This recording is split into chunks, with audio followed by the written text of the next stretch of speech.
If you need to sign up to Airbnb as a host, I'm going to show you how quickly and easily it is to get done.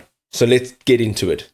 So you've downloaded the Airbnb app, and this is the page that you will get met by. So here you can add in your cell phone number. You can log in or sign up with that, or you can just jump down here. You can log in with your email, your Facebook account, your Google account, or even your Apple account.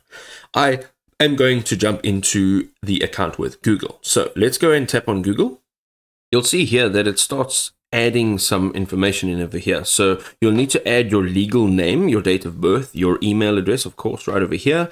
And then you're going to go and tap on the I don't want to receive marketing messages from Airbnb if you do not. So let us go and just add our date of birth here, and we're going to click on agree and continue. So this is how you actually sign up to be an Airbnb host. Now, if you jump into the app and it prompts you to sign up and you don't want to sign in as a host, what's going to happen is you're going to just tap on the back arrow. You'll go to the listings where you can go ahead and you can actually make a booking, but that's not what we want. So we want to sign up.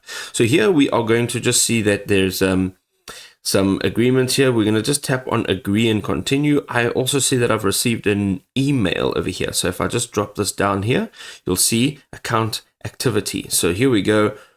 I have now jumped into my account. Now you can go ahead and actually create a listing. And if you want to learn how to create a listing, you can go ahead and actually tap on this video. I'll take you through all of the details. We do it on a desktop because it's a whole lot easier. We'll see you over there.